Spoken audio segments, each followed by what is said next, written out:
And we're back. Welcome to Another Direction, the Pathfinder News, Reviews, and Reviews podcast. I'm your host, Jefferson J. Thacker, also known as Perram, and I'm joined by... I'm Vanessa Hoskins. And I'm Luis Loza. And today we have two very special guests joining us on the podcast to talk about something that I was excited and laughing giddily about ever since I got told it was coming. And that is, of course, Queerfinder magazine. Welcome to the show, two of the people behind Queerfinder, Grady Wang and Theo Thorson. Hey, y'all. Hey, thank you for having us. So Hi. for anybody who doesn't know, could you give us the 30-second elevator pitch? What is Queerfinder magazine?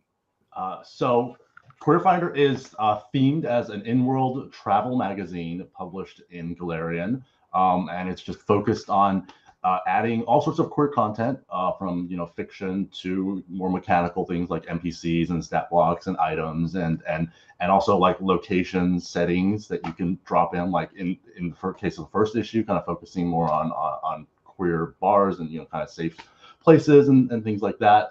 And yeah, we tried to pull together a lot of the queer creators and allies in the industry as well to kind of just help them tell the stories that they want to share. Now, you have a humongous team for what is essentially a third-party Pathfinder Infinite product. How did you get so many people together for this? How did we do that? Is it a huge I mean, there's multiple pages on your credits page. It's got the most epic credits page I've ever seen in a product. And we had to split it into two issues because we had too many people and too many... Yeah, there's a lot of the folks are not actually in they're in the special things, I think, section. But no, I mean, like, I think part of it was just that the same way that the community was really excited and warmly received it, I think the creative community kind of had a similar reaction. So kind of when we pitched it to folks, everyone was just very enthusiastic about it to begin with. We are also, it probably doesn't hurt that we are offering upfront pay for our creative team as well. So, and that was always our goal, that because we knew Pathfinder Infinite was a little bit of an unknown market at the time, and some of the other community content sites that will go unnamed, I guess, don't always perform super well either. And so, we didn't want folks, doing a lot of work for us for not a lot of return. And so we really felt like it was important to support our community, especially those in underrepresented, demographics. And so we pay our writers 15 cents a word. We pay for the, a non-exclusive commercial license from artists. Going forward, we're kind of formalizing our editorial process as well. So we'll be having a dev edit pass on the first and second drafts, and then a proofreading pass after the layout is done as well. And we're doing 10 cents for the dev editing and 3 cents for the proofreading. So trying to pay very competitive rates for the industry as well, and try to kind of just raise that bar. Now, what got you to decide to create a queer Pathfinder magazine? Like, how did you get to that point? I think, well, maybe go into this one. I think that the impetus came when they made the announcement of Pathfinder Infinite, and our friend Aaron Shanks tweeted out, like, I really hope somebody comes out with like a gay guide to Absalom. And we were like, and we kind of took that idea and just blew it up. And I think that's kind of where the first spark came from. I was going to ask if Aaron's tweet had anything to do with this. I'm so excited to see that was today. I need to go back and find that original tweet and respond to it. Like, here you go. You ask and you receive. But yeah, I think that's kind of where the initial idea came from. We was like, oh, that's a cool idea. And then we also saw that, like, the Out Traveler magazine, or whatever it's called. Yeah, they just relaunched their physical edition, I think, recently. Yeah, so I forget what the name of the magazine is now. Yeah, Out Traveler. Out Traveler, yeah. So it was like, oh, that they're kind of bringing these kind of things back, these gay travel magazines, and it's kind of a great time to kind of, it'd be cool to have an in-world version. And we just kind of, we are looking through Entertainment Weeklies and all the editorials, and we're like, kind of really excited about it, and that's kind of where it came from. So why the decision to make it an in-world magazine as opposed to an out-of-character magazine? It just seemed more fun. I mean, it's in the name of like role-playing game, right? And so I think like just being able to do that, and I think we kind of walk the line a little bit on that, because like there's a lot of parts where it reads very clearly as kind of a more standard supplement. But I know like one of the better received, I think, articles, or at least one that we heard a bit of chatter about online, was Harpy Holidays by Jessica Markram. And that one, in the byline you see, is credited to the Dr. Whiskers, the Sherpod, and is a catfolk anthropologist who she is she has a higher opinion of herself than maybe most other people will have of her. And so, but that whole article, which is all about kind of like a holiday caroling tradition of the Harpies of the Kortos Mount, but is written very much in character, in person, as that catfolk. And I think it was fantastic. And so I think having a mix of that sort of content is good as well. But that was definitely something that was very fun. I think that's inspired some of our other authors to kind of lean more in that direction as well going forward. So yeah, I think it was something that could be, being able to do it in a magazine style and all of that, we could get very have a lot of fun with the design and with the articles and all that. And we thought, why not just run with it? And I really love your article that you wrote. That is an interview between what's the I always forget always the sunflower. Yeah, so we have like a sunflower leshy gossip columnist named Year Round Light, and she's just very enthusiastic and supportive, like overly so. But yeah, like her thing as a gossip columnist is just that she gets the gossip so that she can learn more about people and support them. So it's kind of like a little bit inverting your expectations about gossip. But yeah, and so we had kind of her interview Grisel Vanderip Jr., which was the character that Michelle Wynn Bradley played in the Troubles of Notari actual play for Paizo. And yeah, Michelle was kind enough that when we reached out to her, she was like, "Oh yeah, that's so cool. Like maybe I can just revisit that character." And we were like, "Who owns the rights to that character?" Because Pathfinder Infinite. And for Michelle, I think she went through like a 3-week back and forth with Paizo to make sure that everything was cleared for her to actually contribute the character to the magazine. But it all worked out. And then I just sent her these in character questions, and she just rolled with it, and it was phenomenal. Talking about her pickled fish stand that she set up in Absalom from Otari, and I love it. Yeah, when they started talking about putting fish oil on armor, and I was like, "Oh yeah, this is absolutely perfect. This is exactly what I came here looking for." It's a hair tonic. It's an armor polisher. Yeah. So, like, that is an example of something that could not have happened without a program like Pathfinder Infinite that lets you play in the world's IP so closely. Absolutely. Yeah, I mean that's kind of what made it all possible, and I'm hoping that it excites a lot of people. To be able to play with all the amazing locations and characters that Paizo and you folks have created. And so, like, I'm really looking forward to seeing what else people make out of this. I mean, do you think this would have been possible at all to make an interesting Queerfinder magazine in the old school OGL method? But yes and no. I think we're going to be experimenting with that going forward. We're wanting to release Queerfinder in several formats, especially because there's always a certain demand to get like a hard copy of products from folks when they get excited about a product, and we're hoping that Pathfinder Infinite will open that up. We understand that it's a lot for the site admins to manage, and so we understand the hesitancy to do that. But yeah, and so we were like, okay, well, yeah, it'd be cool to have a physical magazine that you could have and put on your coffee table. And so obviously we'll probably have to go OGL to do some of that. So I think it is possible as a product, but I think like the excitement of being able to play in Paizo's playground, especially the very, fleshed out and detailed world that is Galarian, was probably what drove us to do this in the first place. We probably wouldn't have done it without that impetus. But now that it's in the world, there's I think there's a lot of possibilities. Okay. And you all really didn't pull any punches. Like right out of the bat, you hit hard with the editor's letter, where the leader of the Queerfinder Society, Neva Serendi, did I get that correct? Probably not even close. It's kind of a drag name, I guess, right? Like it kind of sound like Never Surrender, but then playing into a little bit of her Woodrian heritage a little bit. Talks about like you read it, and then the big revelation is I was born a changeling, and then that sort of like hooks. Oh, there is so much more about the queer experience that can be explored in the vast, deep fantasy world here, and you all really just went for it and really showed a lot of the possibilities that I mean I've never even thought about in role playing scenarios at all. And we've been doing these queer and Galarian episodes every couple of years for about 12 years now, so it was kind of neat to see such fresh, fertile soil, such rich, fertile soil being explored in a magazine like this. Oh, yeah, thank you. That means a lot. I think that we had a little bit of hesitancy diving into this because we're pretty new to Pathfinder. Like we didn't really kind of get into it until second edition.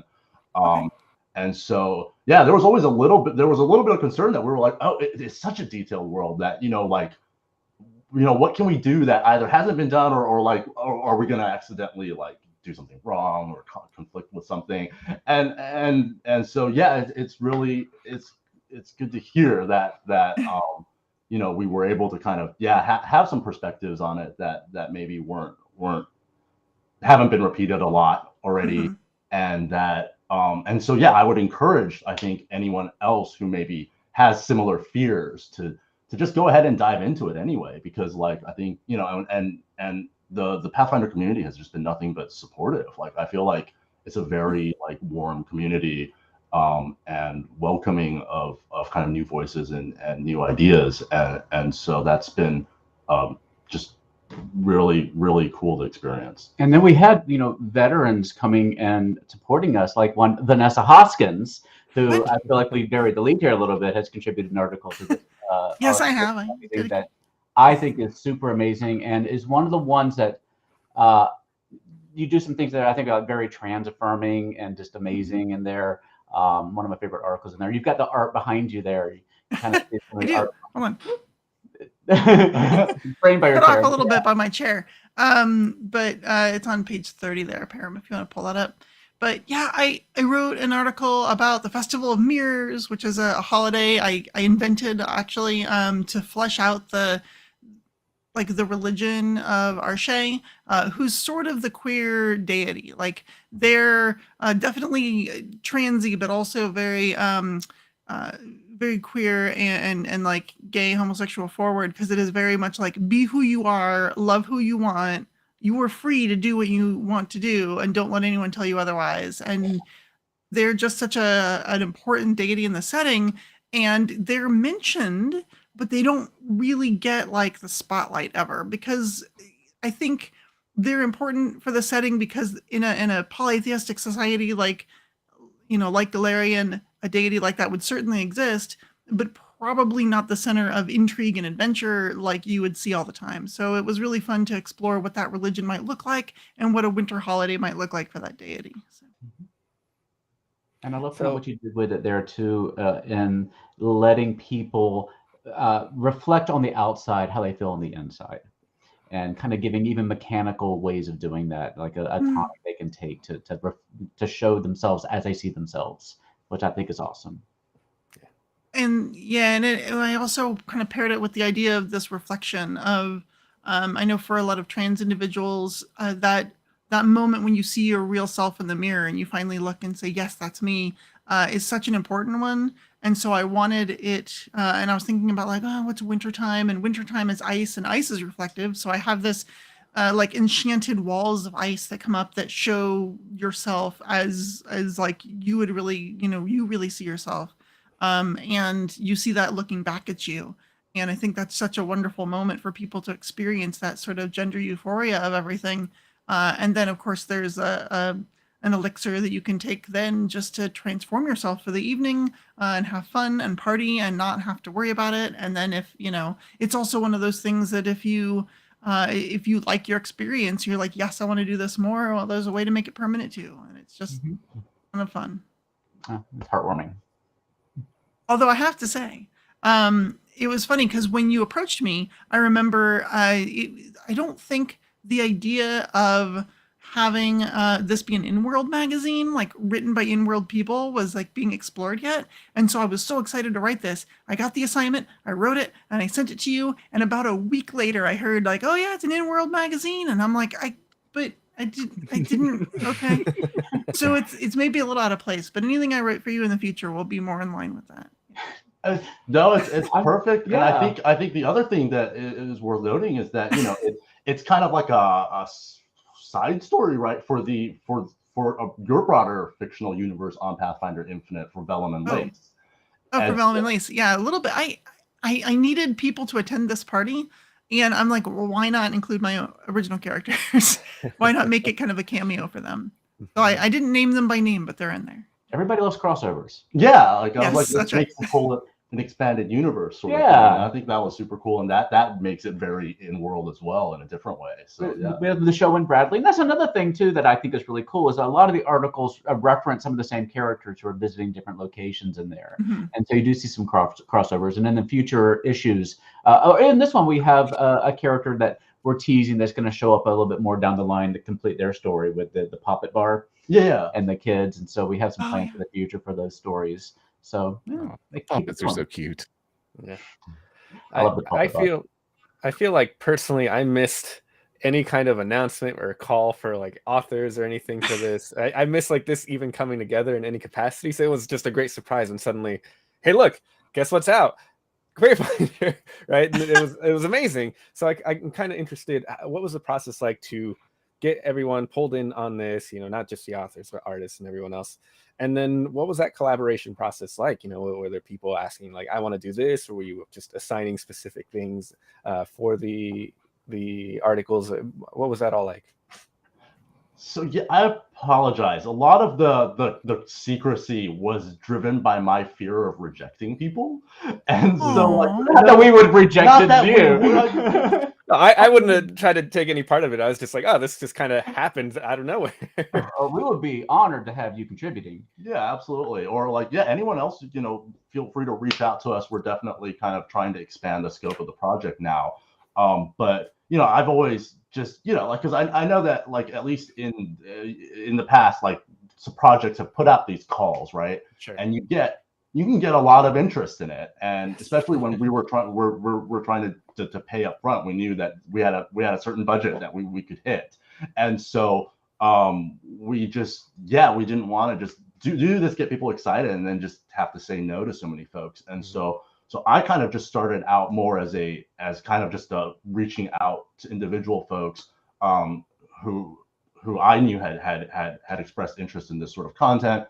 And then kind of going by word of mouth of like, oh, well, who else would you recommend to bring on board? Who would be open to this sort of thing? And that was kind of how we did that, at least in terms of on the writing side.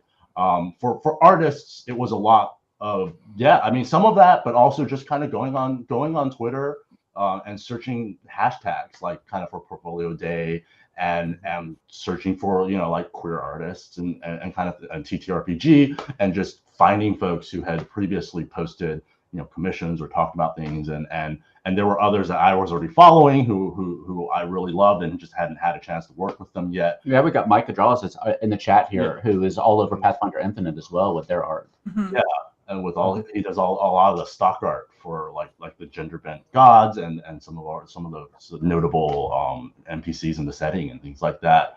And so yeah, for us it was kind of just super exciting to reach out to folks who we were like, oh yeah, like we've loved your work for ages, and now we get to work with you, sort of thing. But I think going forward, yeah, our goal is very much to, like we said, to kind of elevate the voices and give them an opportunity to tell the stories that they want to tell. And so when we approached folks, we were kind of like, you know, it's fairly open-ended. It's going to be a magazine. We want, you know, maybe some these guidelines, but beyond that, like, pitch whatever you want, and as long as it doesn't conflict with a PG-13 rating and it isn't like exactly the same as somebody else's pitch, we'll run with it and we'll just see where it goes. And that's kind of very much how we want to continue that as well. And so yeah, we may be able to put out kind of more of a call for the community, and we would love to be able to kind of bring in more authors, even those who are just getting started and just want an opportunity to share what they've written. we definitely hope to be able to do that. I think we want to like try to find a good mix between veteran writers like you, Luis, and you, Vanessa, and then like people who are just trying to get their footing in the industry and try to kind of bring them all together for these projects in the future. And I think it's nice to have a good mix like that. I do want to commend you for managing to get such a large talent pool together and then turning that into an absolutely stunning final product. The quality of the layout and the art and how it's used and how everything blends together, it very much sells itself as a magazine. It also sells itself as one of the best put together third-party products I have ever seen published anywhere. And so It's really good. So yeah, so it absolutely is deserving of the hype. I mean, not just the words on the page. The words on the page are glorious, but like whoever put like, kudos to the art direction, kudos to the layout style, kudos to everything visual about this, because it Grady. absolutely slaps. And I want to pull up one of the ads. You have Oh my some gosh. real ads, and you also have some in-world ads, and one in particular is absolutely my favorite. And if you could probably guess, I wonder if it's my favorite. Was that my idea? That one? Oh my gosh, that one's so good. yeah. Yeah, that was like a last. The ad reads, for our audience listeners, it reads, "Hey, you sexy devil, Cheliacs, come for a hell of a good time." This ad is paid for by the sole opinion of the Cheliacs Embassy in partnership with the Cheliacs Trim Board. Photo by Slatian from Pexel's Lord Gov. Also requires all tourism promotions and including following code message. Aerodonauts, all your base are belong to us. That's right. I forgot about that. Yeah, that was a very last minute thing that we added in. Yeah, there. because I saw, and especially that last line, even because I was just browsing the Absalom book and saw that they had taken over the Eridan's temple by the cathedral, and so I'm like, oh, okay, well, we can reference that. I feel like they would do that. Yeah, this is the first time I've read that line. I don't even remember that from when I read through it. You might have added it after I did a proofreading task. But yeah, I thought you were going to say that the beer ad, the Starstone Brewery ad in the beginning. That one's really good too. That's really good. Yes. Also, it's a close second, but the Cheliacs ad, I know the first time that you sent the authors on it and the artists proof copies to look through, that just stood right out to me because I'm skimming through and I'm like, wow, this looks so good. And then I saw that ad and I just had to stop and be like, okay, there's something really magical happening here. The one thing that I do want to add that we didn't get to this time that I want to do next time is just a page of classified ads. Just in just from like selling magical dust in the package, everything else, misconnections. Like, I think we should all just contribute at least one to the next issue. And I think that'd be so much fun. And throw them all in there. I think that's a great idea. Everyone who does an article also throw a classified ad of some sort in there. Yeah, I think it's awesome. We need to do that. Yeah, no, definitely. I was also wanting to have like one page that was just kind of like games, like a crossword or like a maze or something. I just couldn't put one together. Crosswords are hard. Yeah, those are hard to put together. But especially like I was reading Absalom again, and they were talking about how like the citizens of Absalom like really love their printing press content and they love their puzzles and games and stuff. I was like, wow, we should have done it. But, let's do a word find. That's kind of. We'll see what we can do next time. Maybe start working on it now. And just get there. Just do our own Wordle version or something. I don't know what. Goodness. You said that there was so much that you broke it into two. You broke the magazine into 2 issues. Could you tell us a little bit about like how the decision making went? Because what we're dealing here is a 78 page PDF. PDFs can be infinitely long, but there aren't infinite hours in the day. So how did you decide like how long this was going to be? Where the cutoffs are? It's not over yet. It's not complete yet. I'll let you know. It's also not complete. We're adding more content to it. We'll get to that. Okay, so Grady doesn't do anything small. Like everything is epic and amazing. And so I'll let you go. That's part. So scope creep is partly the problem, and a part of it was also like a budgetary thing. Like, we blew our budget. That probably doesn't come as a surprise. So when we kind of just ran the numbers, we were like, like we probably need to sell it at about this price point and probably over 2 issues to have any chance of making it back. And then at that price point, what's the value proposition there? how many pages are people going to expect, how much content, and things like that. And so that kind of drove some of the length decisions, at least. In terms of the timing, it was just a matter of we wanted to get the information out, and in some cases because the Pathfinder Infinite didn't launch that long ago, and so it was like most of the creators we approached didn't have a very long lead time to work on it, and a lot of them were pretty open about like, oh, we're not going to be able to start working on this until like mid-December at the earliest, and we're like, okay. And so like in some cases it just certain things slipped. And at first we were trying to go very much more into the themes. Like the first issue was supposed to be all the bars and the second issue was supposed to be all the festivals. And then that was a lot of writing that we couldn't get done. And so at the end we were just kind of like, okay, we have enough stuff to fill a magazine.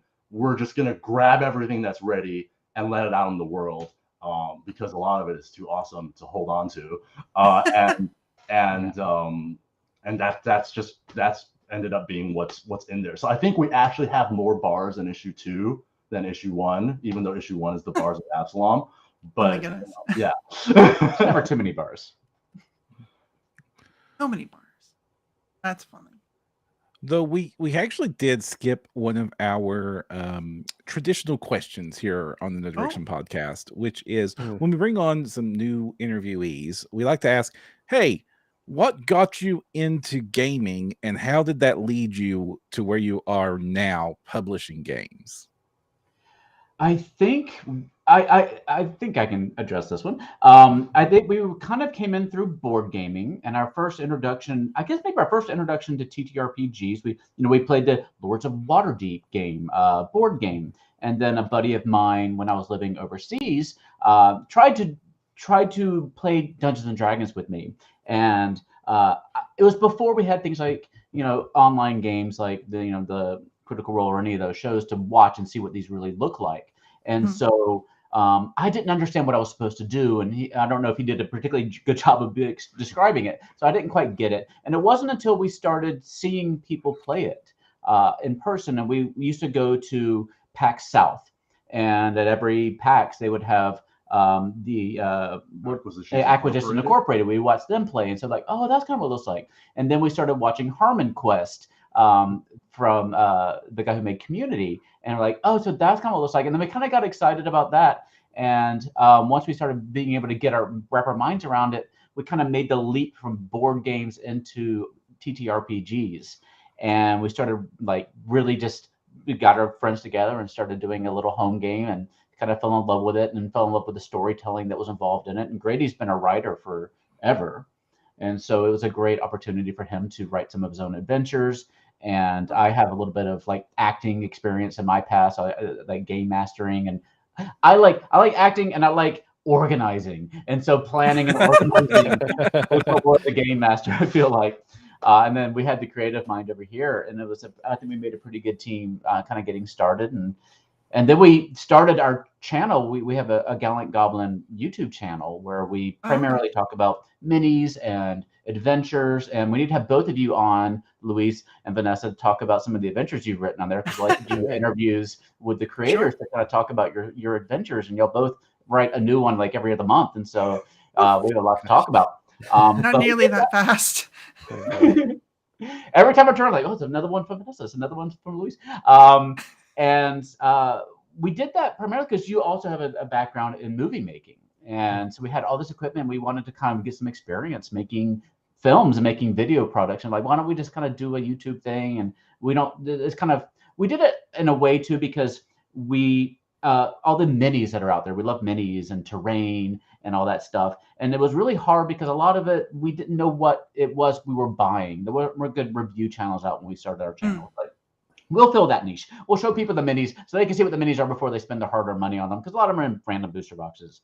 And we finally got here to doing this. I think my first writing experience was through the RPG Writer Workshop.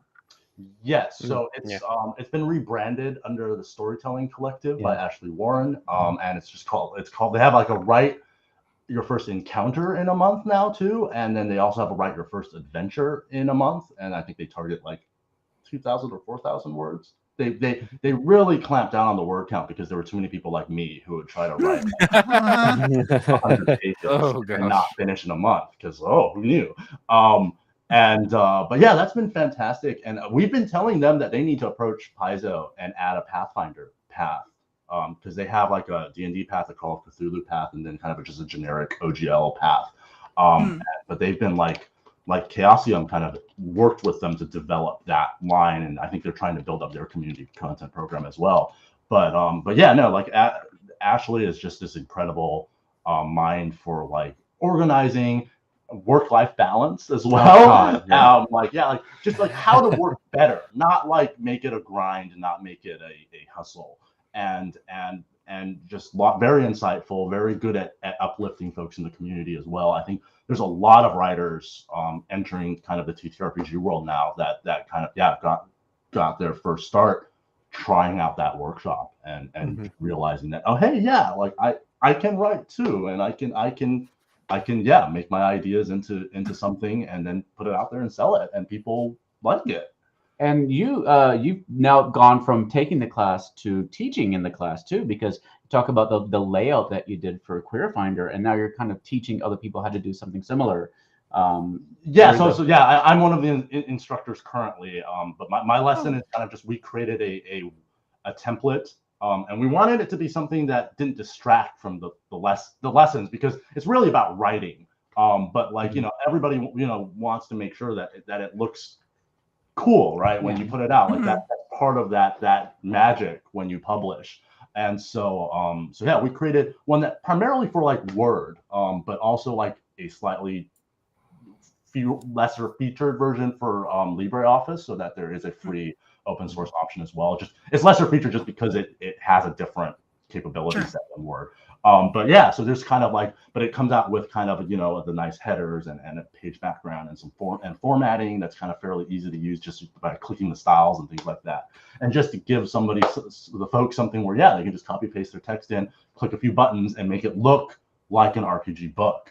And so again, that's something that's very cool. And for me, like seeing people publish and seeing it in our template was super cool too, and very gratifying. So that was very exciting. And if anybody out there is watching who wants to how do you get started in writing adventures or writing encounters, that's the way to do it.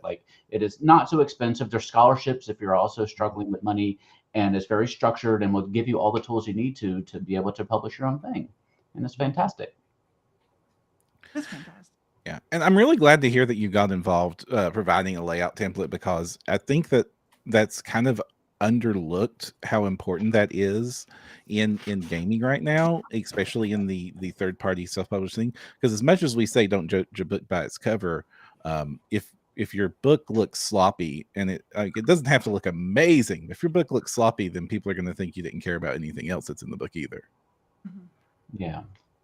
Yeah, and I think unfortunately in some cases it does lead to a bit of a struggle. I think I've heard it described as an arms race on Twitter sometimes, and I think we're obviously I think contributing to that a bit with things like this, where we're spending maybe more than we should on some of these products. But that just the sheer improvements in kind of the quality of how a lot of these third-party products look has been phenomenal, but also I think a little intimidating for folks.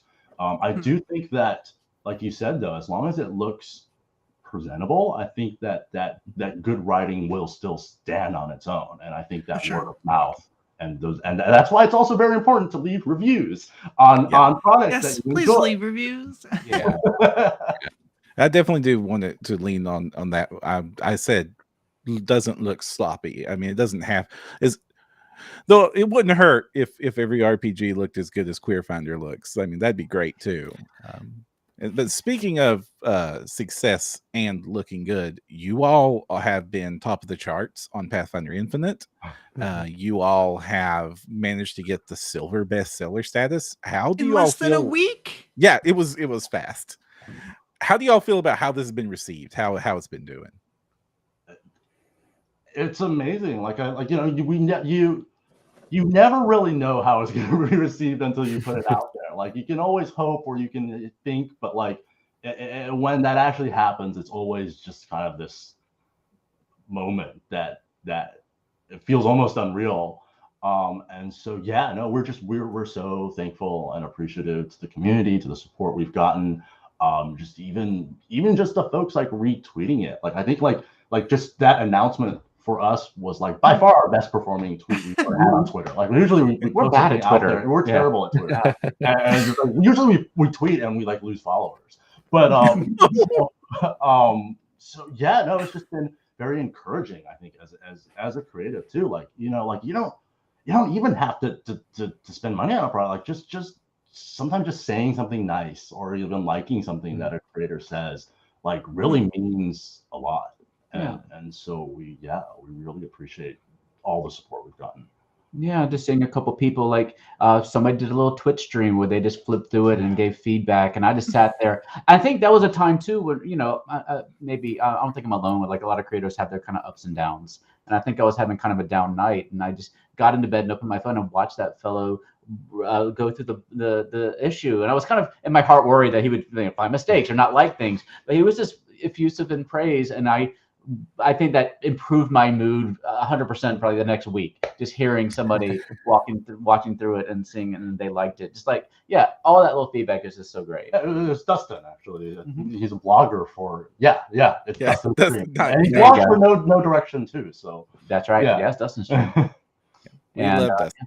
And his Infinite reviews, which got picked up and hosted by Paizo, is some amazing stuff. And I'm glad to see Dustin throw attention at products like this because they're awesome and need the attention.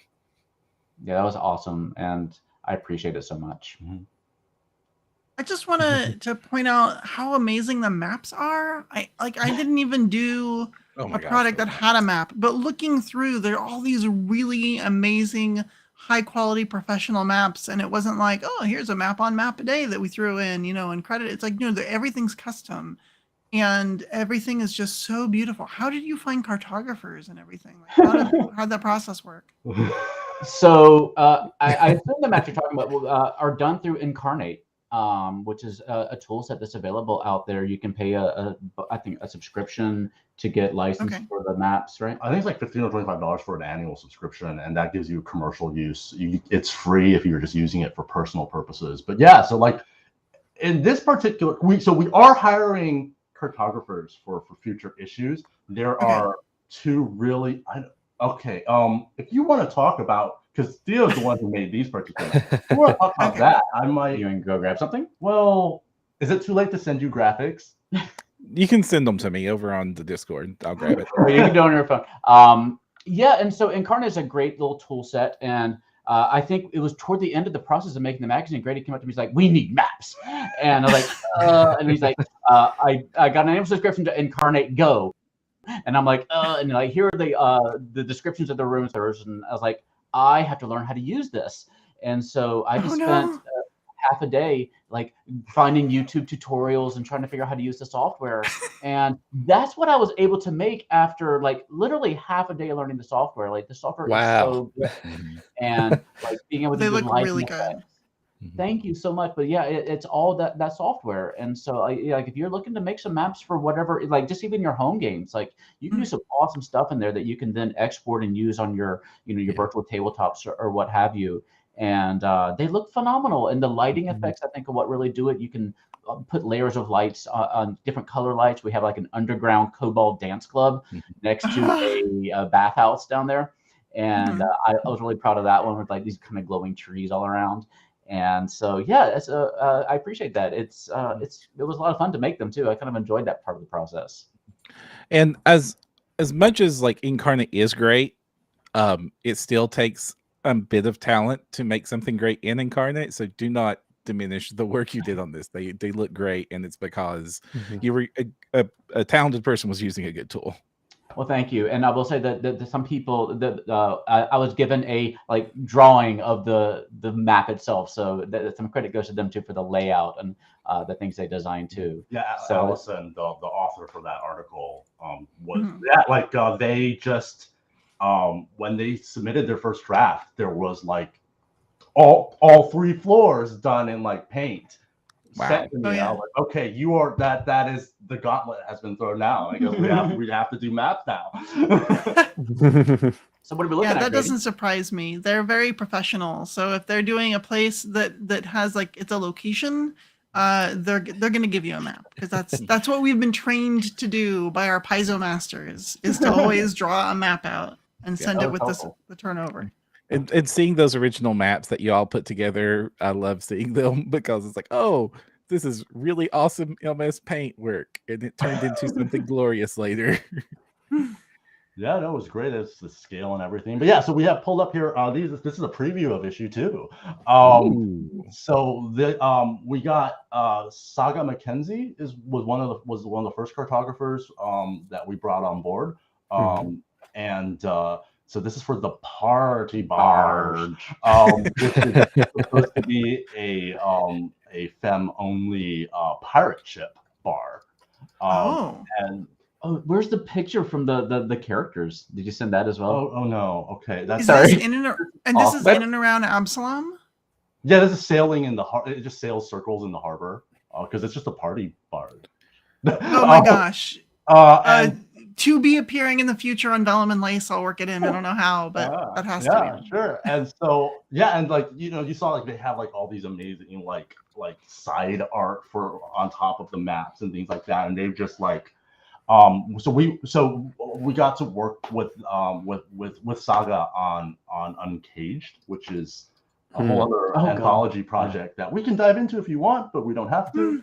But yeah, like she just made the most amazing maps, and so we were like, yes, that's the first place that on my mind went when I was like, okay, we need a custom cartographer to kind of who's really talented to I designed some of these places too, because these are for articles that I wrote, and I am not trained by Paizo to work in MS Paint.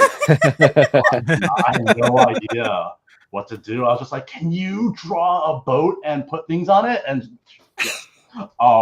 I think we sent you another one too. Sorry to and that. No worries. That's called Little Dragons, which is the name that Theo came up with, and it's Little Dragon. So it's a Cobalt Dragon. This is my favorite thing I've ever seen.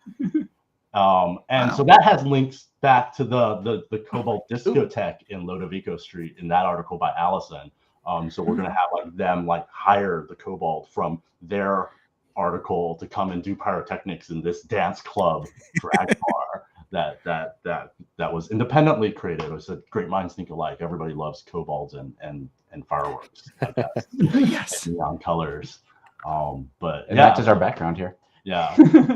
And this was the layout. Saga kind of helped us design what a club would look like too. And I was like, oh, can you make it like a wheel with like 50 bars? And they're like, how about this? And I was like, oh yeah, dance floor. That looks good. The runway there for the shows, and yeah, I want to go there. I want to go to there. Can I make a request for the maps in the future? Please. I would love to use some of these maps in my game. And, if you happen to include a map file with the next Queerfinder download, so then I can throw them in my VTT. Is that they were? Yes. So these are included as in a separate zip file. Then I must have not downloaded it. Because they show up as different files, so you have to like remember to go into your library and look at all the files. Like when I first started in that library system, I couldn't find anything. So like, just be aware. Because I know. Okay. Or if they're not in there for some reason, let us know. Because there's been some things we go in there or make changes, and other things vanish. Yeah. But and we got feedback also that it would be good to have like some of the handouts. Like we had some in-world menus for the different locations to like provide those separately as well. So we're going to be adding that on our next update as well. So yeah, we're trying to make it as VTT friendly as possible. And again, if there is feedback on like, oh, this didn't load correctly or something like that. We're trying to provide like gridded and ungridded versions as well, because I know different folks prefer like different scales and things like that.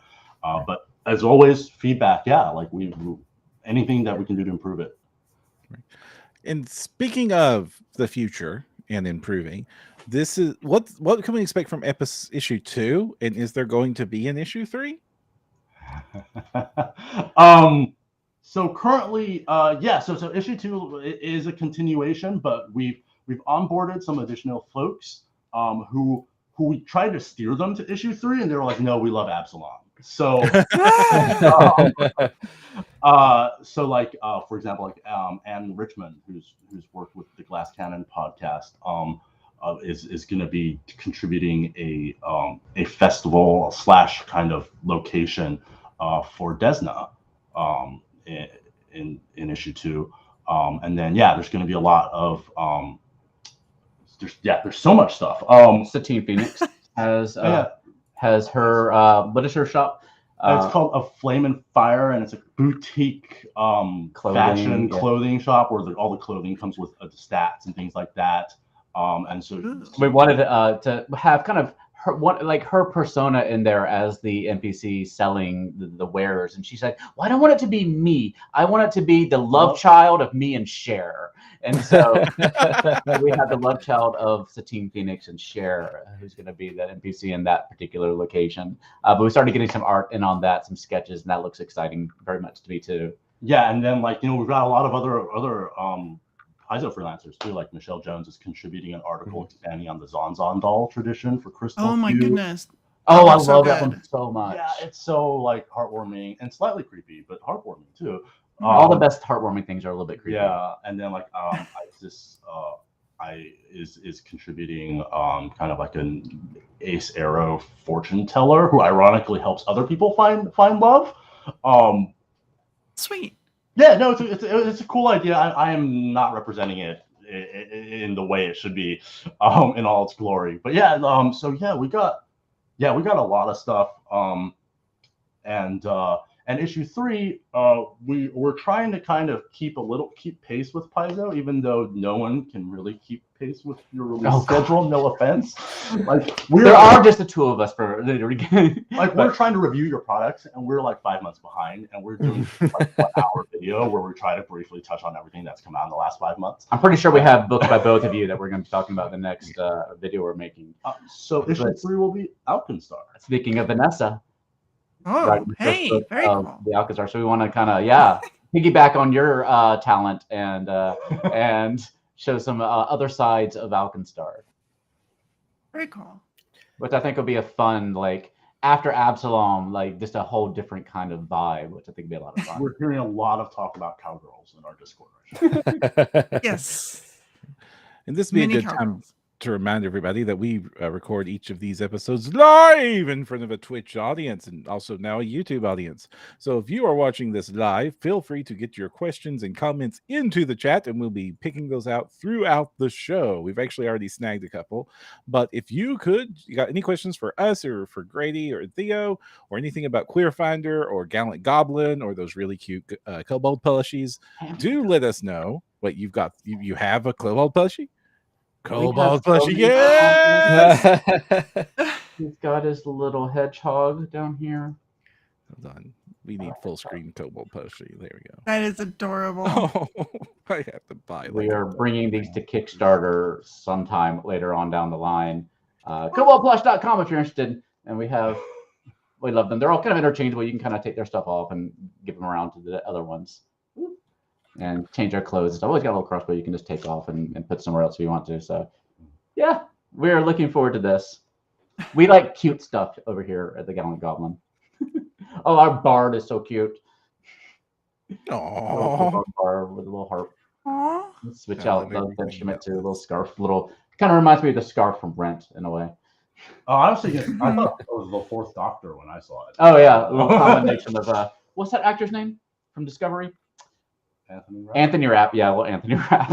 Not endorsed by Anthony Rapp, obviously, but an Anthony Rapp scarf. So yeah, very cool. Adorable.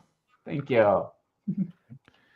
So, is there any possibility of you doing anything outside of Queerfinder? I mean, Infinite has a lot of possibilities. You mentioned working on adventures and kind of working on teaching people. Would there be a possibility that you bring on people's adventures or do your own adventures and release them on Infinite as well in the future? Or is everything just kind of right now at least focused on Queerfinder for the immediate future? It is definitely focused on Queerfinder and Queerfinder adjacent products right now. I think we do have other things coming out. Like we have an adventure, I think it might have just launched today, for a new game called Vast Grim. I don't know if he put that out there or not yet. I'm not, I think it's only for the backers right now too, or something. But like a horror and space adventure that Grady wrote that came out today. We have some adventures for the Goddesses book of Ron Cage. Luis was asking Pathfinder Infinite. So I would say we do other things. Anything is great. Yeah. I kind of want to do, if we ever get around to it, if we get a chance to, I'd love to do like a Queerfinder in Starfinder. And set on Queerfinder in space. Yes, I mean that's my dream. Because I love Starfinder so much. I'd love to do that. But yeah, I mean, I have to try to encourage us not to take on too much. I think that that's one problem that we run into is we try to do too much. And it ends up working from morning to night, not knowing, working at home too. And Grady has a full-time other job. What? And so, yeah. So kind of managing that and everything else, like we would love to, is if we can we complete one thing and we'll start something new. Yeah, but yeah, I see in the comments, like someone's like, oh yeah, a few locations in Queerfinder and hit those in an adventure path. And yeah, that's something that we would love to do. I know that Micah in the chat and I have been talking about maybe doing some fiction around one of the characters from the Absalom book named Feldus Chuld. We may have already created a Twitter account for him. But it was just like, it's just this one short entry in the NPC section about like he's the most incompetent thief in Absalom, but he has all these grandiose ambitions, but never gets around to them. And like we were just like, oh, he's the poster child for ADHD. And having ADHD ourselves, we were like, we feel that a lot. And so like we kind of just want to do like kind of his misadventures where like all sorts of bad things happen, but then he accidentally, like, unluckily stumbles into more and more influence and power, and the problems that come with that. So that's another thing that we're looking at. But yeah, we're trying to balance our ambitions with sleep. Well, not that you need one more thing on your plate, but I have a very important question, I think. When are we going to see Queerfinder merch? I want a t-shirt. I want a dress. What am I going to get? What am I going to get? Come here. We could do the Queerfinder merch probably this weekend. Yeah. So yeah, we're hoping to launch. Right now, we grabbed queerfinder.org. .com is taken by a German massage parlor. And the Twitter handle. But wow.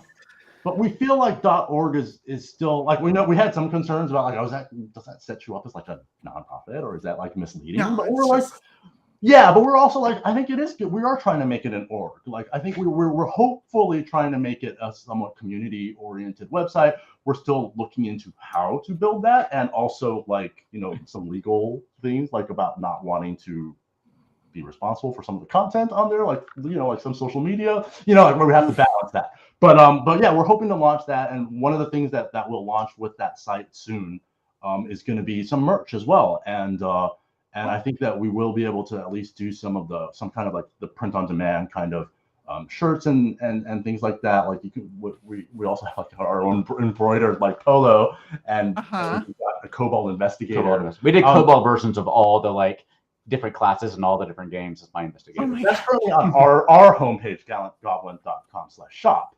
But Queerfinder will have its own store, hopefully. And then excellent. In terms of actual merchandise, we're hoping to take the logo that the Q Wayfinder that's part of the issue and turn it into an actual pin. And so we're currently getting a prototype made of that. It's about 3 inches wide, so it's going to be quite a substantial thing. Very cool. And it's like a 3-layered pin, and so the Q is going to be in the middle, and it's hopefully supposed to be kind of spinnable, but still it'll like lock in place on wherever you spin it. And so because one, like, it's supposed to be kind of like a compass, right? So the idea of it being able to spin, being able to kind of see the different rainbow colors behind it, and then also down the line, we're hoping to be able to do more stat blocks for that, the way like the Pathfinder Society's Wayfinder kind of Wayfinder, can be expanded upon. Yeah, the silver one and all those special ones. And to do something like that too, where like when you turn it, it has a different effect and things like that. And it also, because it has kind of the rainbow underneath of it. So when you turn it, there's a lot of different queer pride flags and colors. And so you can kind of turn it to maybe represent what you want to represent that particular day or that particular hour. And so I thought that's cool. That would be a lot of fun too. Yeah, I mean, it's tricky. It's not tricky that comprehensive. Yeah. But it has a fair amount of colors to choose. There's some overlap in the colors, so but you can kind of get something like that. So that's coming really up. Cool. And somebody there in the chat had the best idea yet, a swimsuit calendar. I thought you were on the flamethrower. Oh yeah. I didn't see the flamethrower yet, but I love the idea of the swimsuit calendar. Micah has plenty of experience doing calendars. I think he just fulfilled one Kickstarter for his own 2022 calendar. I think Coffee House Hunks was his theme. And so we're trying to get him to do, we'll let the exact theme be a surprise for when he may have something in the works. Oh, I love the idea of the lunchbox. Queerfinder, the lunchbox. Yeah. Well, you all sent me an image to show off. Are you ready to throw that up on screen? Sure. Absolutely. I don't know what it is. Is it what I think it is? I think it's the pen. We'll find out. No one knows but Perram. It's not. So it's a clip from Marty. Choke. Oh, there it is. There it is. What's the art? Yeah. Yeah, that's our Queerfinder Wayfinder. Yeah, because there's a Queerfinder Society now in the issue as well, and not competing with the Pathfinder Society in any way. They're just trying to help people find safe spaces, trying to help them self-actualize their true selves, and that kind of thing. Right. So, you sent me this image, and you sent me several others. So let me cue some of those up, and you tell me what on earth these are. Name that image. There's this I don't know what that 3D image. Oh, that's the these are the 3D mock-ups for the molds for the pen. Oh, okay. Kind of showing the in progress version of making the real life pen. Yeah, like the different layers that it'll have in 3D, and then it'll be kind of assembled together and in color. Is it the same company that's doing our other pens too, correct? Yeah, because we got to work with them a little bit on, again, for preparing for our Cobalt plushie Kickstarter. They made pen versions of the 6 kobolds. Originally this was the color kobolds was supposed to be like, it was like the 6 that is so cute. color in a row on a shirt. And so they started as a shirt design, which is on our store. And then people responded well to that as well. It was kind of our first Pride. The first year we were in business, our kind of our Pride design celebration. But yeah, so they made these pins for us, and we were very happy with the quality. And we were recommended by Brian Collin of Infinite Black, who's running the Vast Grim project. And so these are the same folks who will be making the pin. And so we have we feel like they make very high quality products. They also made a Goblin Gold coin for us. We use this in place of hero points in our game. We call them Goblin Gold. So it's a bit like the tokens. This is something that you could murder somebody with if you wanted to. This thing is so heavy. Yeah, it looks pretty beefy. Yeah, but it's got our little mascot on it with some pigs, because all goblins like pigs. Little piggies. Yep. And so do we. Yeah, and then like a GG for Goblin Gold and for Gallant Goblin on the back. And for good game. But yeah, like we were very impressed by kind of how the mold and the way they did this, and it's heavy. Yeah, it's heavy. So we are infomercials. Yeah, we don't need to just be chilling our stuff the whole time. But... So we are coming up on time for the interview. Do you all have anything else you'd like to shout out to, where get any attention to, or make sure our audience knows about? I mean, our main home is on YouTube, where we're the Gallant Goblin, and like I said, we do review minis and adventures and everything TTRPG. So that's kind of our home base, and we're also on Twitter, where we share a lot of what we're doing, and we have a Discord channel, which is a really nice community, a very welcoming, warm community, a diverse group of people. We'd love to have everybody just come and hang out with us there. You can find the links on any of our YouTube videos to come and join our Discord community. I don't know, is there anything else you want to?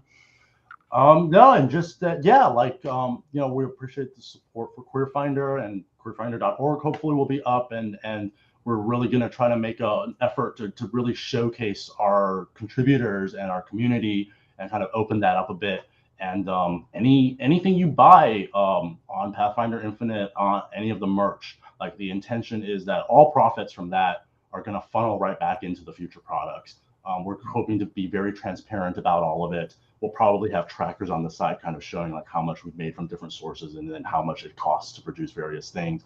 And so we're hoping to kind of make this a sustainable thing so we can keep supporting our existing team and bring more folks on. And including Luis.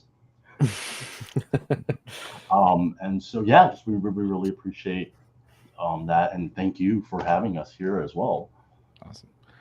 All right. Well, we will be right back after this special word from our sponsor.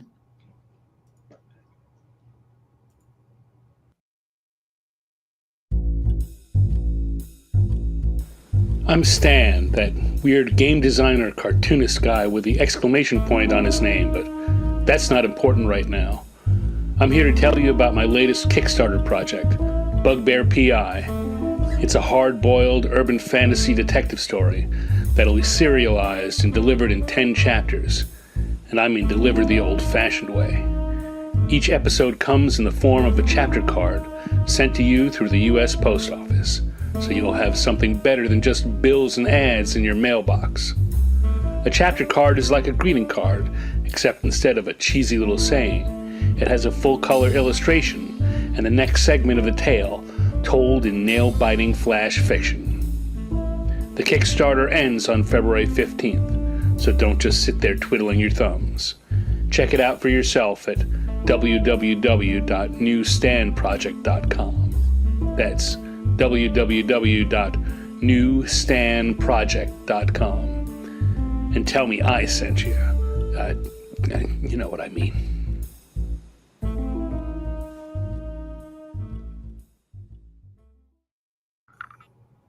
Pathfinder News!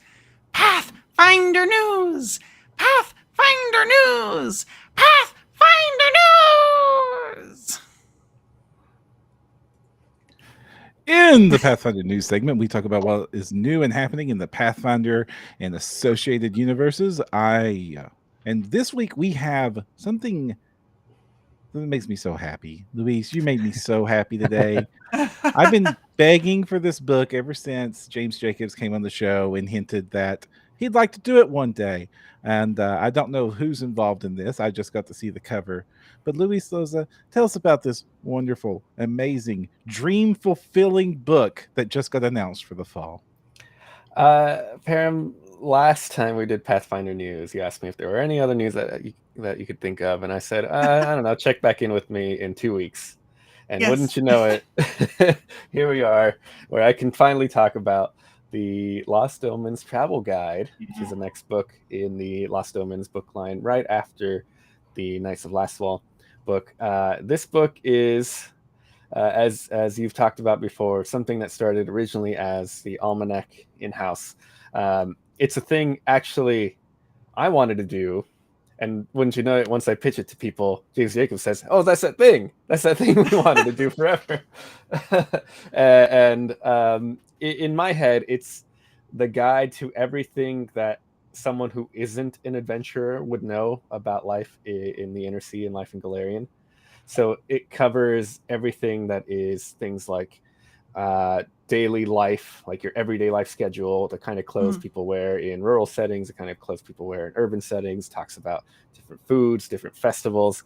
It talks about the animals of the world and weather, and it talks about just so much. It has like dabbles a little bit in sports and pastimes, like the kind of games that kids play to pass the time and stuff like that. So it's a little bit of everything. It unfortunately isn't an in-depth look at all of these subjects because there's only so much page count, but it's like a kind of a cursory glance at a lot of the important information that I think will help players really flesh out their characters and understand what they know about the world and or what they should know about their the stuff around them. You know, if you come from Absalom, what kind of cuisine are you expecting? If you come from Garoon, what kind of sports are people playing, or what kind of stories are people telling? And will be a lot of fun stuff. It's probably our most lore-ish book yet. the heaviest lore, but I think it's all really fun. It's all very presented as in, wouldn't you know it, before Queerfinder beat us to the punch, it's an in-setting guide to all of this What? material with in-setting, like it's written as if they're articles from authors that travel the inner sea and are like, oh, we went to the inner sea to learn about what people are like in the inner sea and wrote this book called the Travel Guide, so you can come to the inner sea and know what to expect and what kind of things to look for. And it's super fun, very flavorful, and I'm really excited for people to see more in the coming months. I run so many of my games at the small scale, at the street level. That's like my longest running Pathfinder game's been going on for 12 years. They're level 8, and they do that and because they are, you know, focused on like street level community building, and that's sort of where their fun is, and how we enjoy playing that game. And books like this, and before this, the Tales line was kind of having to carry a lot of this, let you understand what a world is like, what your characters would care about, or and just even, and this was so hard to get content like this before, because the traditional pre-Pathfinder and early Pathfinder way of presenting RPG material was very segmented and focused on the combat adventures with very little going into the life beyond the novels themselves, which is why I love the novel line so much. And even when you're running like Rise of the Rune Lords and World Saving or Age of Ashes and like epic beyond epic, I find that if the players aren't invested in the world in some way, they care less about saving it. And so even then, a book like this just like let you understand like why anybody would give a crap about Galeria not becoming a giant wasteland is super important. And so I think this is an important book for GMs, especially if it'll be an important book for players, assuming you don't, you know, drop the ball, Luis, and make a terrible Lost Omens project, you know, with this track line you've had of absolutely nothing but slam dunks for the entire line's lifespan. But oh my gosh, I'm so happy for this book. This is everything I've wished for years. And what's the page count we're looking at? It's 128. It's the shorter end of Lost Omens, but we try to pack as much as we can. This is one where we really went into interesting territories with the layout and the art. If you're reading a Pathfinder book, you know, you're kind of used to, you know, every other page has an art piece and stuff like that. But this time we were really inspired, or at least I was inspired, and you know, I was kind of in charge of things, so I got to say how things went. But I was inspired by the Eyewitness books and other books like that from when I was a kid. Like I imagine the like Star Wars guides to like the various ships where they have the cutaways and they point to specific things like the engine does blah blah, blah blah blah blah. So there's a lot of info in the form of images. There's lots of like people that are just kind of dressed up in everyday life, and then things pointing at them that says, oh, they have these boots because this and that, and they wear a hat because of blah blah blah, and a lot of people go fishing, and when they go and eat their lunch they have and it just has lots of little captions to give you a lot of little details all over that would cover things that you wouldn't really get into. It's a lot of minutia that, you know, normally you wouldn't cover when talking about a city or something. When writing a city gazetteer, you'd be like, oh well, you talk about the bar and the secret tunnels that it has but here you would talk about the kind of food they serve and the patrons that come here and the clothes that they wear and all that stuff. So I'm really excited for it. They have a little entertainment every Moon Day night. So you're telling me your average Galarian citizen doesn't wear full plate all day every day and earn their 9-to-5 living in the Kobold mine slaying monsters? No, not since a big change in labor in 4618. But yeah, it's interesting. I'm really excited to see how people receive it. Personally, I feel that each of the sections, you know, cuisine and fashion and pastimes, could probably be their own book on their own. Sure. And I have lots of ideas of how those could become their own books if this does well enough. And I'm sure if this does very well, we can convince some people to I don't know, expand the cuisine section into a full cookbook or something. So So this is already threatening to be a 3-hour breakdown episode when I get my hands on this thing. Oh, it will be. It will be. Well, I was just thinking, Perram, you were talking about how important it is to like have all these little details of the day-to-day life. And that reminds me of like when Pathfinder First Edition organized play was happening, there was an item called Old Law Whiskey. And it was one of the few like named bottled beverages, right? Or whatever that you'd see. And so many characters like, it's Old Law Whiskey. And then so authors would put it in the things. And it just became like, Old Law Whiskey is now part of the world. We don't know where it's bottled. We don't know where it's from, but it's definitely there. Things like that just ground you in the world so much. So having those touchstones to work on and be like, oh, well, I'm from Galt and this is the kind of food we eat. And this is what's really important. And here's how I didn't die from the Grey Wardens. Anyway, but it helps you feel like your character is part of the world and not just something that is going to, like Perram was saying, going to go slay unruly sewer monsters for a living. And Grady and Theo, the reason you all weren't, booted from the episode like we usually do our guests is, as fellow content connoisseurs, what do you think about this announcement so far? I really think that books like this are what make Pathfinder better than the competition. Like having all this lore to, just as y'all were both talking about, ground your game into a real world that your players will care about. Like I love sitting down with all these Lost Omens books and reading through them. And I think that I wish all the game systems out there could do what y'all do with these. And also that is the most beautiful cover of any book y'all have come out with so far. This thing that's gorgeous. And so I'm super excited. Yeah, and if you go into our Discord, you'll see we've been proselytizing this for a while now. But yeah, like one example is just that like in 5e, we know so many paladins and clerics who not only can't name their god, they may not have picked one in their character creation. And then we showed some of our players Gods and Magic, and they were flipping through it. And then 5 minutes later, they had converted to become Canaanites.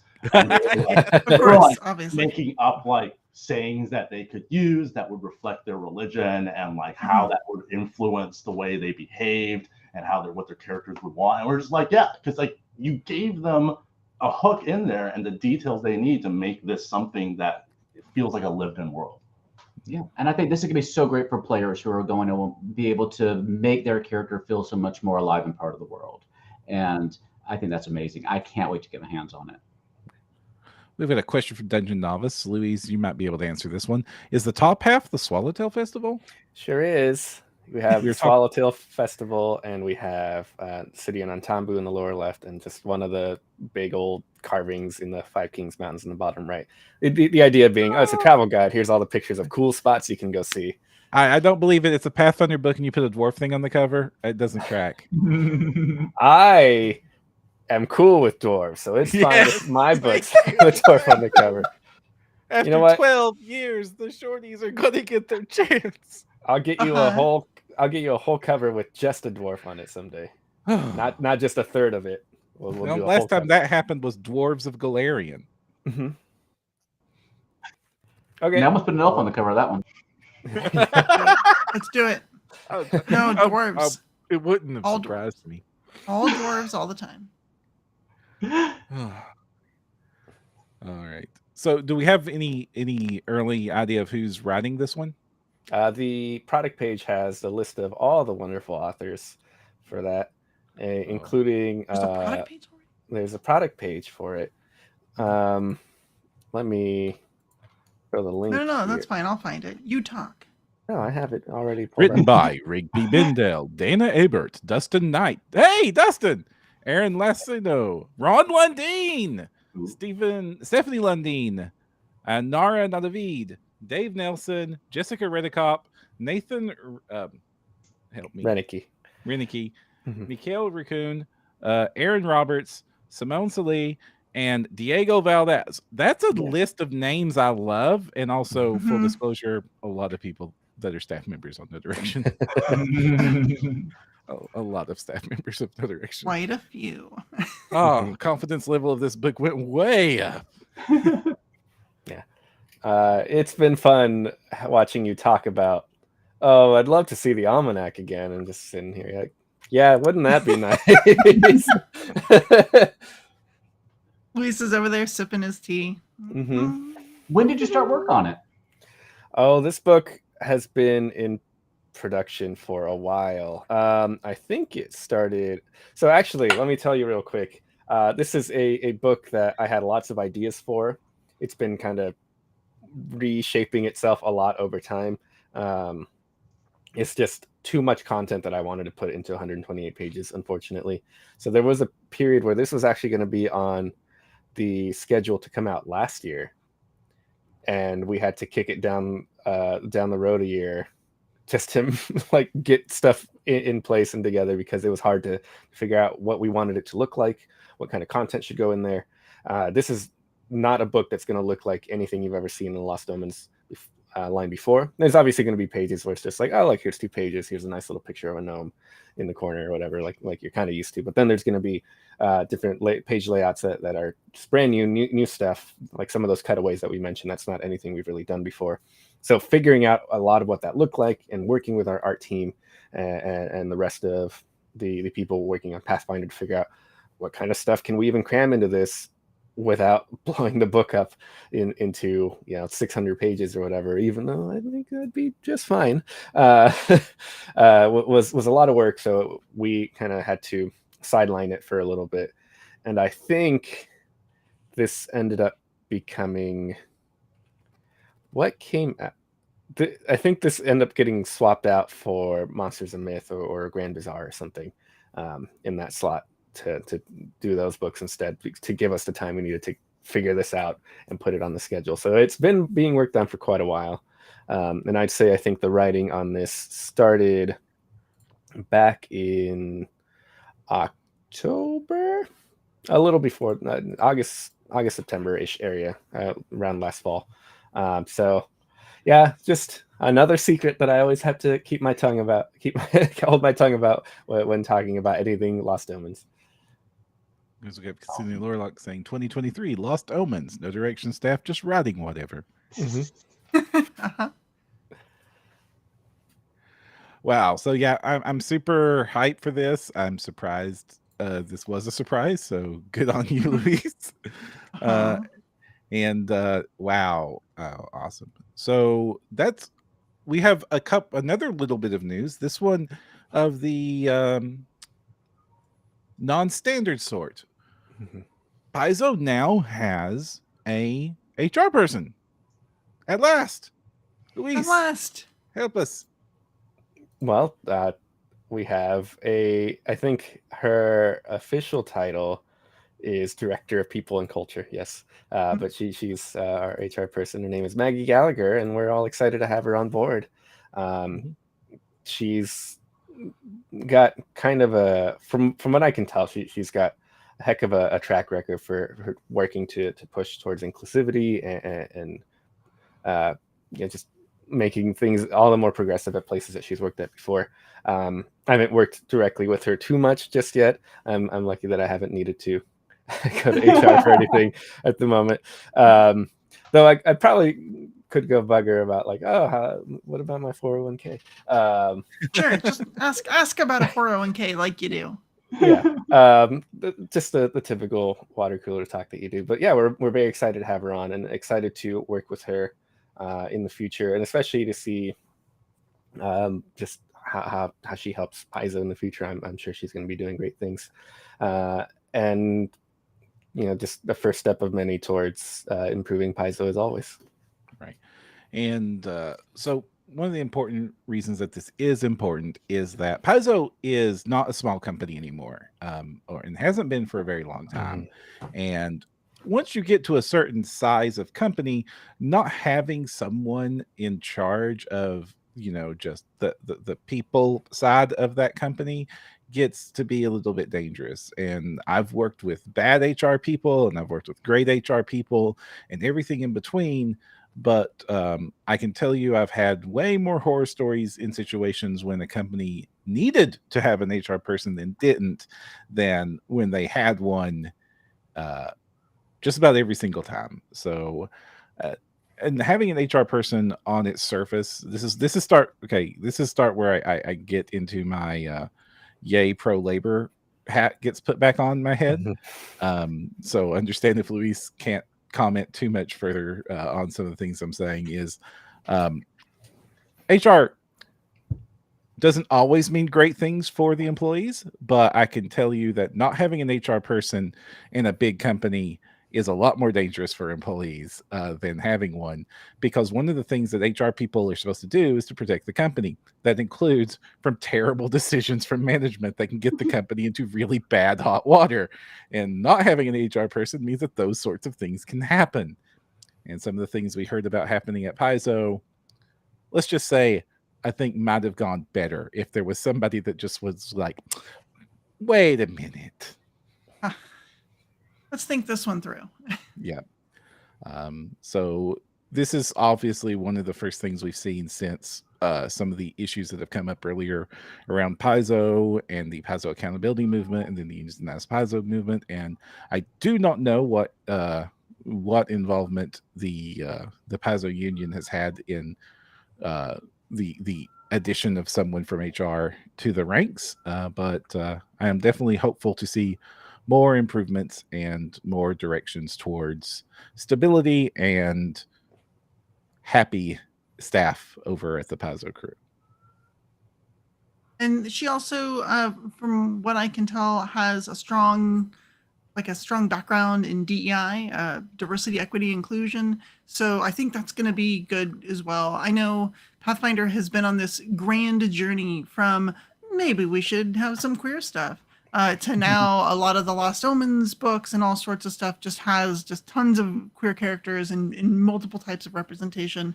And so I think the products have gotten really good, and the freelancer pool is really diverse.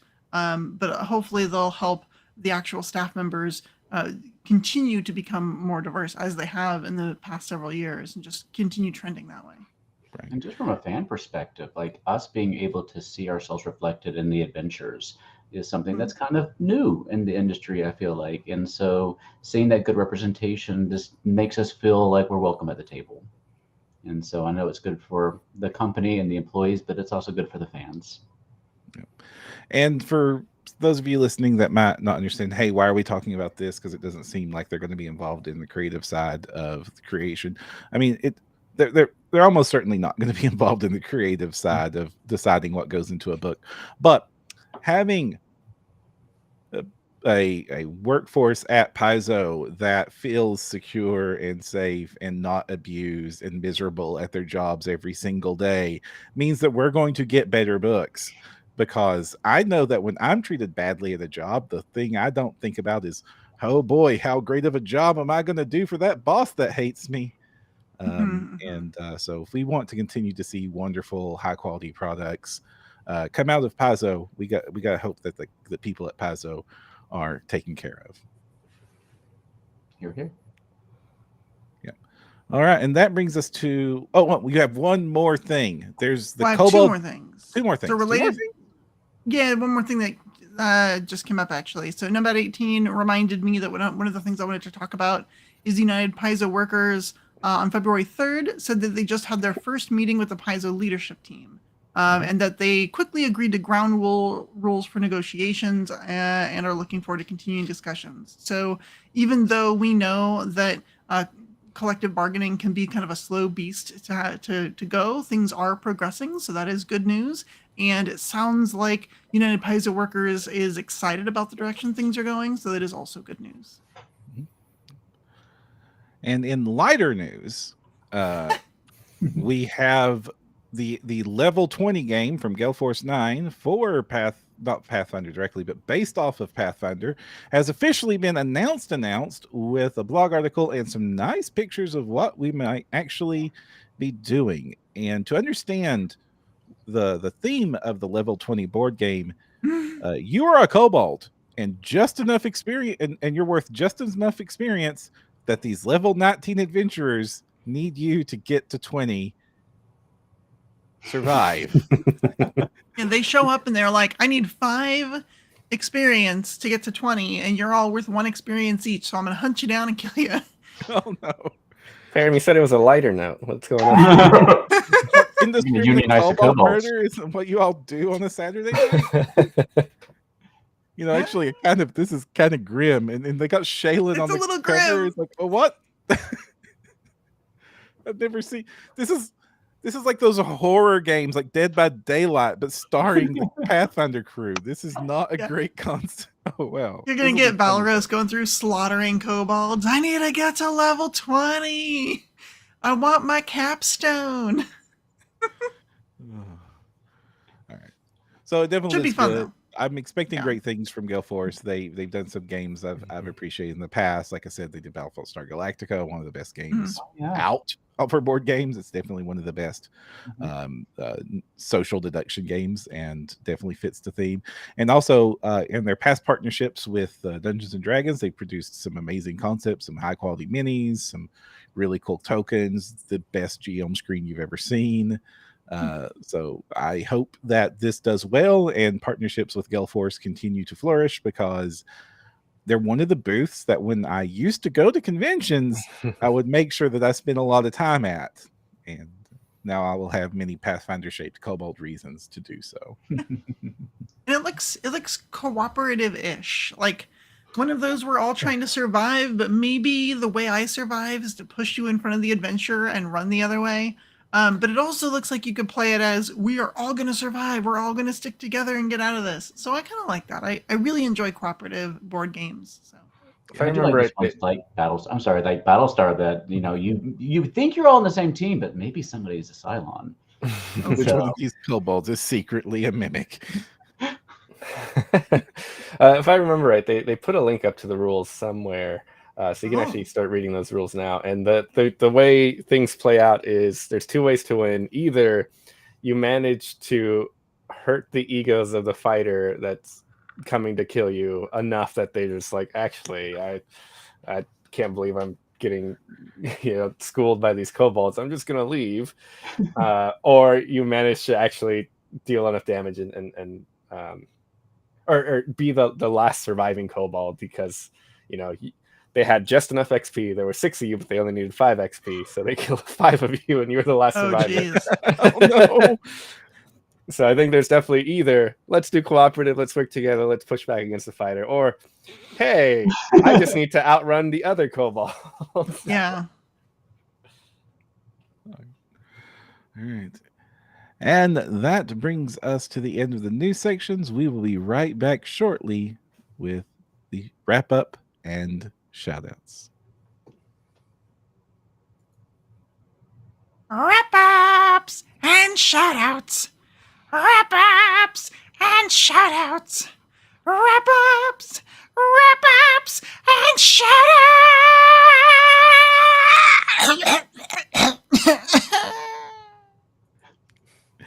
And we're back. Welcome to the wrap ups and shout out section, where we like to shine a spotlight on the things that we very much enjoy that may or may not have to do with our Pathfinder and No Direction awesomeness. So, and to continue into the tradition of the former host Costello, I want to throw a little bit of a spotlight on some of the stuff that's going on inside the network. Starting off with presenting, who has Nicole Lindros as a podcast that went up on February 2nd. So that's exciting. Dustin Knight recently has continued his amazing series of, I'm trying to find it, darn it. I have lost the thing, but Dustin just did another set of rating the rule systems for Pathfinder, and I am going to find it. Where in the world is it? Huh? Fox's Cunning? Fox's Cunning. Yeah. Yes. Oh, Thank yeah, you. Sorry. Tracking the talismans. Talismans are something I don't. It's so new that I barely mess with them, and mainly because I don't know enough about them. So this article is automatically going to mean my players are happy with more talismans.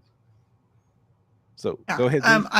I was going to say I was going to shout out to this one, but you beat me to it because it was something I specifically asked for. I thought it existed already, but I was getting confused with the runes article. And he's like, well, I can write it if you want. And it is so useful because talismans are cool, But if you can't remember what the weird name of the talisman did, and like, oh, is that something I wanted? Because it's not the, catch yourself if you fall talisman. It's like the iron spike or something. And you're like, oh, yeah, that's right. Right. And so it's really hard to remember the names of them. And so just having that guide to go through and be like, what do all these things do again? Which ones did I want for my character? Are just very cool, because they are a fantastic element of Pathfinder 2nd Edition. I think a lot of people just sort of look past and don't really consider, but they're really useful. Right. So. And they're, for GMs, they're kind of a great little thing to just sprinkle in the treasure when you're rounding off the last few GP, to add some flavorful options to the game. Though you might run the risk of players doing like they always do and just hoard all the consumables for later. But at least now they have the option. Definitely didn't have players hang on to the single dragon slinger arrow I gave him at level 2 and all the way until the dragon boss monster of level 20. But hey, it can be a fun and exciting time when that happens. And now Paizo has a little reference cards, including the talismans, that you can just hand out at your table so they can have it right in front of them and play it when it's appropriate. And I love that too. I love the return of the cards. When Paizo briefly announced we're doing away with the Pathfinder cards, I was like, no, I know that was life. Yeah, I'm glad they're doing more. Kitsune Warlock in chat, Dustin Knight of the network says part 2 coming in 8 days. So awesome! Ooh, This series of ranking articles from Dustin are absolute must reads. So go check them out over on the No Direction podcast.com webpage. And 8 days from now, by the way, is the 15th of February, if you're listening to this in your car on your drive or something. Something else network related I want to shout out to is we did it. We have the Essence 20 episode 0 podcast had come out. Fantastic. Me and Ryan back in the saddle again. And we it was the episode 0, so definitely we're looking for feedback on what you want to see, but it was very much what you expected, except for instead of Pathfinder, it was Power Rangers. And to link the universes together, we decided to build what if Snake Eyes was selected to be the next Power Ranger by the Morphing Grid. What would he look like? And we ended up with a Green Ranger build, which you can download on No Direction podcast.com, and you can get the completed Snake Eyes build as the Green Ranger that we put together there, as well as find the episode, as well as downshift for our patrons. Again, just less like after every episode of No Direction, we have the patrons private sanctum after show, including after this episode, gang.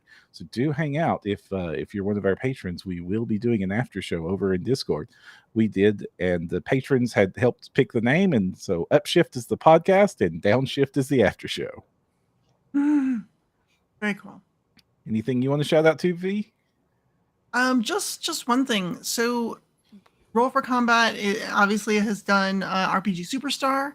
All of the voting has finished for this second round or for the second year in a row, I should say, that Roll for Combat has been hosting RPG Superstar, and the judges have it. I'm one of them. So that's really exciting. But related to that, so just put a pin in that for a second.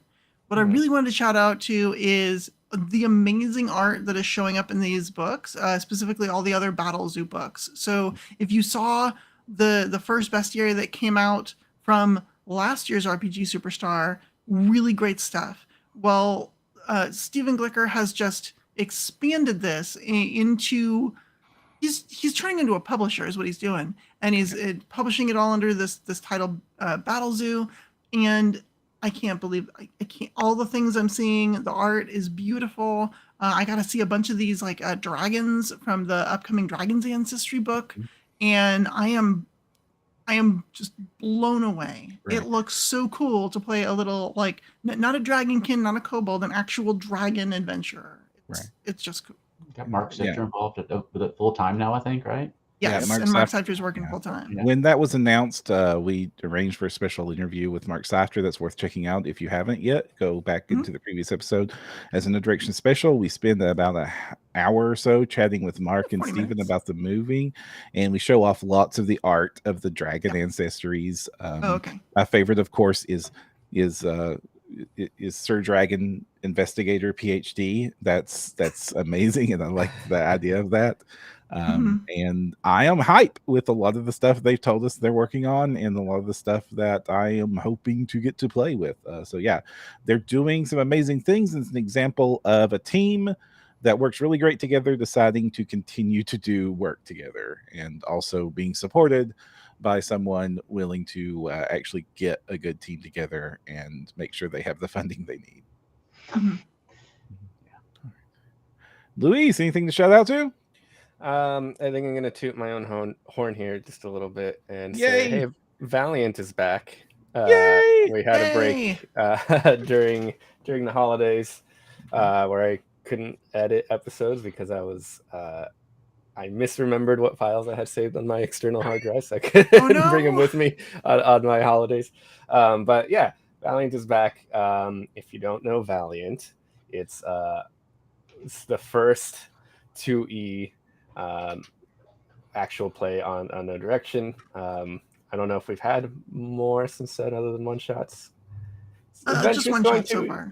Yeah, I think Adventurous is going to E though, right? Maybe. Yes, Adventurous is returning. It is going to E. We recorded several episodes of it recently. So I was the first. And it's set in a little place called Arcadia.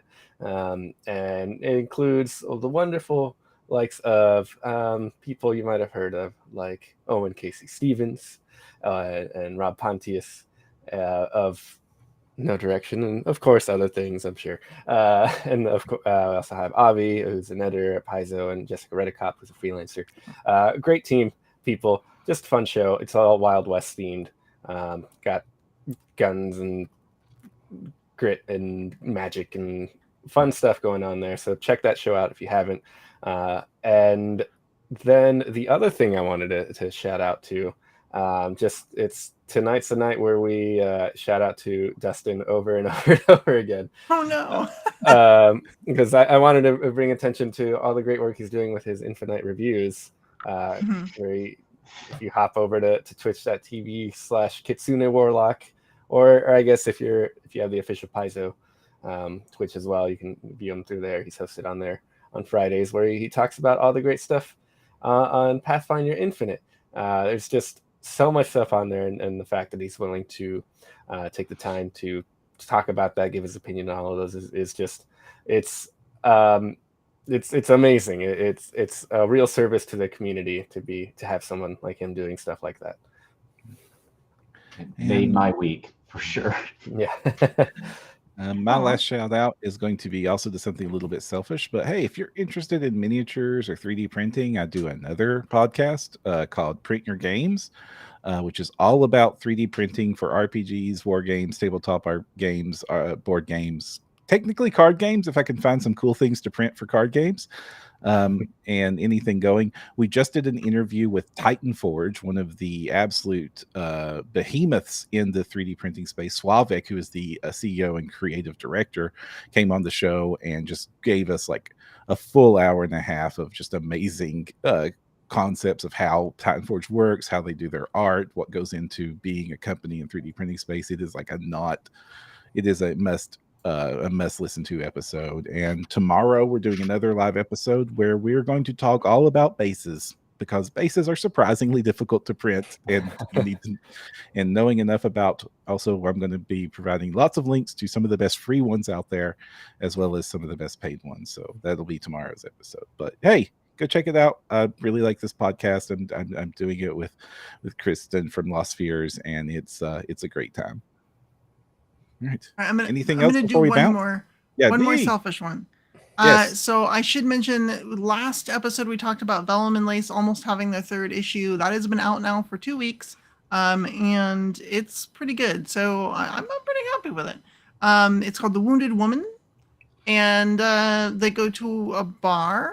And if you know Pathfinder Society lore, you probably can guess which one. And there's plenty of Pathfinder Society in jokes and fun stuff happening there. It's a pretty intense episode, but it's out. And I just read episode 4 today. So Helen was the primary writer on 4, and it's really good. So I think so. If you like the Tales line and you're very sad that there's no more Pathfinder fiction out there, no new stuff, this is new stuff. And it's out there on Pathfinder Infinite. Just search for Vellum and Lace, and you'll see 4 total episodes. So 3 episodes plus an episode 0 prologue. And you should check it out. They're pretty inexpensive, about $2 per episode, and about 2 chapters worth of material if you were thinking about how long a novel would be. Per episode, that is. Grady and Theo, anything you want to shout out to before we call tonight? The one thing that came to mind is we recently came back from Dallas, where we got to see Glass Cannon live, and cool. that was our first time going to any of their shows, and we had a wonderful time. And we got to meet the cast afterward at their little after party, and we forced them to look at Queerfinder. and they couldn't have been nicer. Troy LaValle especially was super kind and supportive of it, and they pointed us to Simone, who is going to contribute to a future issue. I think you'll know Simone. Ooh. And so, yeah, they were speaking her up, and then she happened to contact us at the exact same moment. And so it was serendipitous. And so, yeah, that was a lovely experience for us, and we had a great time and got to meet some cool folks. Grady, James? Just that I see Dustin mentioned it in chat already, but yeah, just that, I saw that Luis put out a new Pathfinder Infinite product for Arcadia, and so that was something I was kind of really excited to pick up and dig into soon. Does that feature in your show? Yeah, the city of Altameda is the main hub in the podcast, in the show. I wrote like a bunch of details on the city in advance of starting the game, and send it out to the players. Like, oh, here's where you live, here's places you can visit, and NPCs you can know. And eventually, once Infinite became a thing, I'm like, oh, I can just kind of spruce these up a bit, these notes I have, and put them together, flesh them out a bit, and put them on Infinite. And now you too can play Valiant at home. Yeah, as audience members, I love when shows do that and just kind of make that available, so you can really sink your teeth into it. Yeah, it's amazing. Awesome. Well, if you want even more awesome content, you can find our mini shows and blogs, such as The Return of Valiant. Thank you, Luis, for bringing that show back and continuing to GM awesomeness. And for those of you who don't understand, Valiant is an original venture set in Arcadia, run by Luis Loza, who loves Arcadia so much.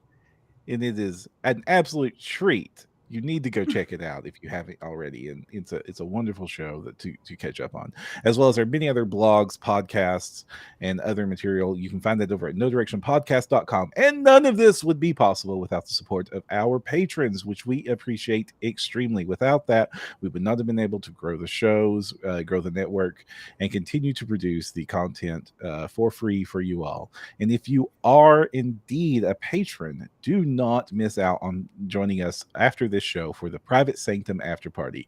It's the one podcast we do where you get to tell us what to talk about. We love talking with our fans on that show. It's absolutely one of my favorite things to do each and every week over there. And if you're not a patron yet, you can find the Patreon link over at nodirectionpodcast.com. Make sure you link it with your Discord account, and then you can just hop onto the Discord to the Patreon section after the shows that have after parties and just, hang out with us, chat with us, and just have a great time together. You can again find that over at patreon.com/nodirection or at nodirectionpodcast.com. So until next time, I'm Jefferson J. Thacker, also known as Perram. I'm Vanessa Hoskins. I'm Luis Loza. And if you want to find the path, you need no direction.